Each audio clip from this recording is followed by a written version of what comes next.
5, 4, 3, 2, 1. Setiap manusia di dunia ini memerlukan tidur yang secukupnya. Sekurang-kurangnya 6 ke 8 jam sehari. Adakah anda tahu apa yang akan berlaku jika anda tidak tidur selama sebulan?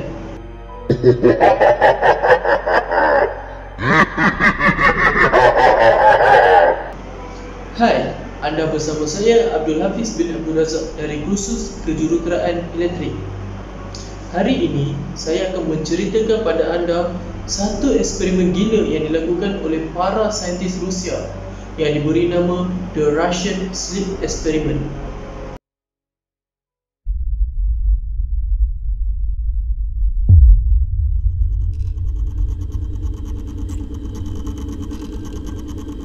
Thank you all for volunteering to take part.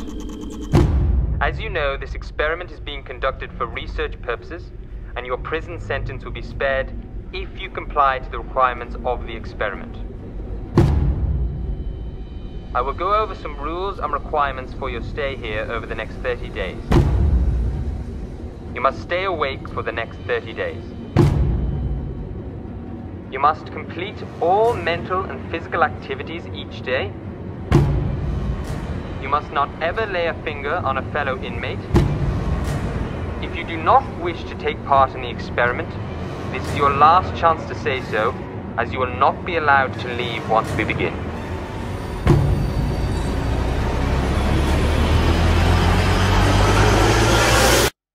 The experiment will begin now.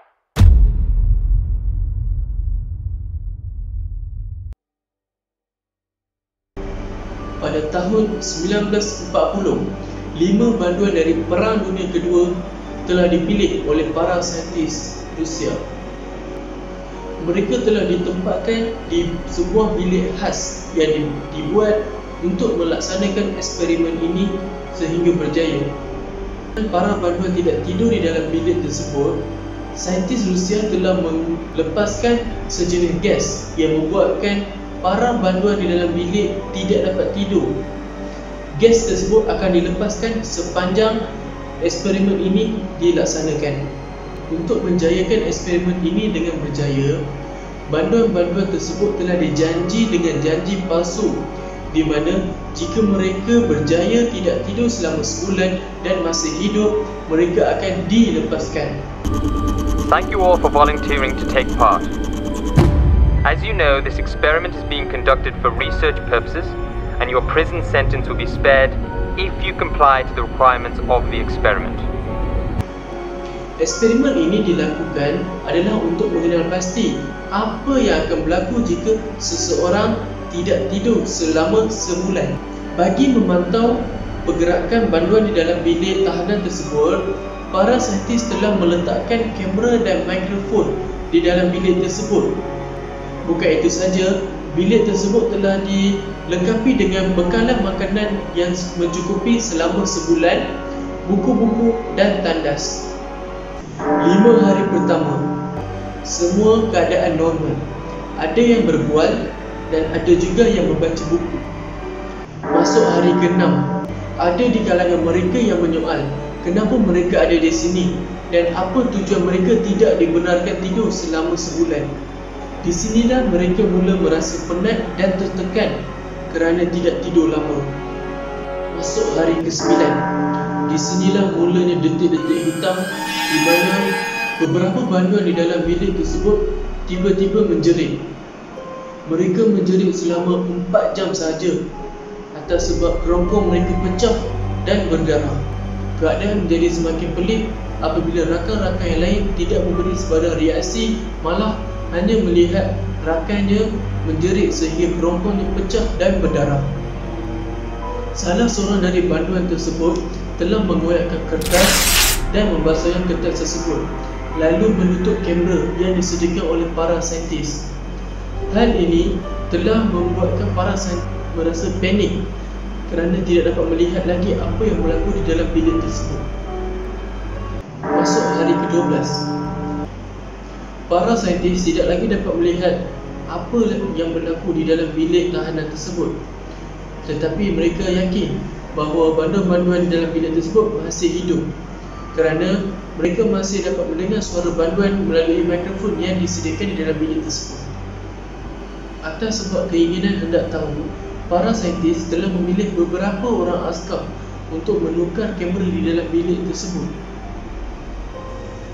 Sampai saja di depan pintu bilik tahanan, para saintis telah mengarahkan banduan untuk berdiri di hujung-hujung bilik kerana mereka hendak menukar kamera di dalam bilik tersebut. Tetapi banduan di dalam bilik tersebut tidak memberi sebarang jawapan. Hal ini membuatkan para saintis berasa hairan. Oleh kerana itu, para saintis telah membuat satu lagi janji palsu, iaitu jika mereka mengikut arahan, salah seorang dari mereka akan dibebaskan. Tiba-tiba, salah seorang dari banduan membalas, "Kami tidak mahu dibebaskan." Para saintis terdiam dengan jawapan yang diberikan oleh banduan tersebut.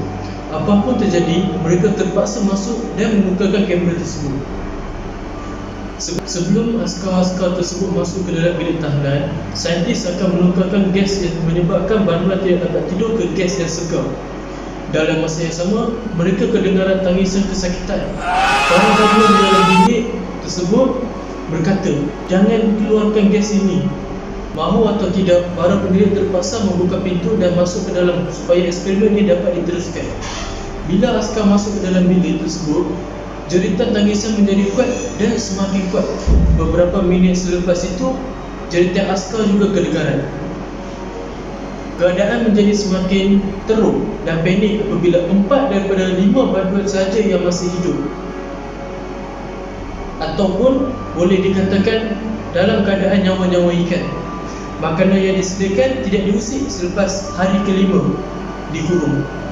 Ada beberapa kelompok daging daripada beberapa banduan berada di atas lantai, dan ada daging-daging yang disumbat ke dalam bangku tandas menyebabkan seluruh lantai banjir dengan air najis. Apabila diperiksa, daging tersebut tidak dicari menggunakan gigi, malah mereka menggunakan tangan mereka sendiri.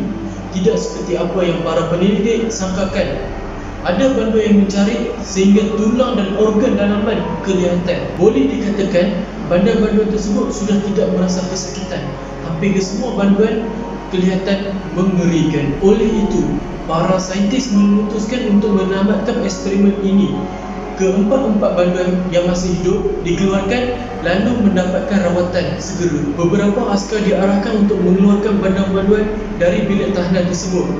Keadaan menjadi semakin pelik apabila mereka tidak mahu keluar, malah melawan askar-askar tersebut, sehingga salah seorang dari askar tersebut digerak lehernya sehingga mati. Beberapa hari selepas insiden itu berlaku, 5 lagi askar yang membunuh diri atas sebab tidak sanggup masuk ke dalam bilik tersebut. Walaupun mereka telah dihantar untuk merawat, mereka tetap tidak mahu tidur dan meronta-ronta untuk dikembalikan ke bilik tahanan.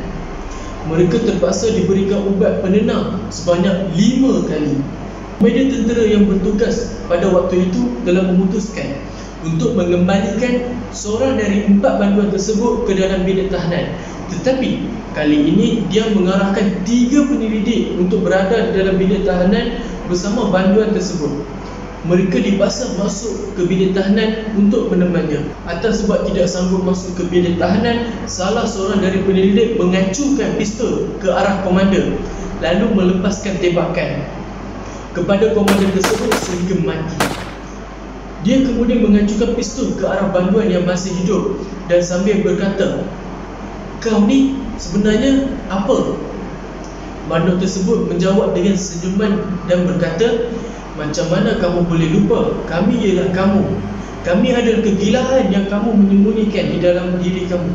Kami pernah merayu dilepaskan, tapi kamu menyembunyikan diri kami bila kamu tidur. Kami terpaksa menahan tidur manakala kamu bersenang lenang. Kami ialah mangsa kepada kamu." Keadaan menjadi sunyi apabila mendengar jawapan dari banduan tersebut. Penyelidik terdiam, tetapi pistol masih lagi diacu pada banduan tersebut. Lalu dia melepaskan tembakan pada banduan tersebut yang sudah hampir bebas.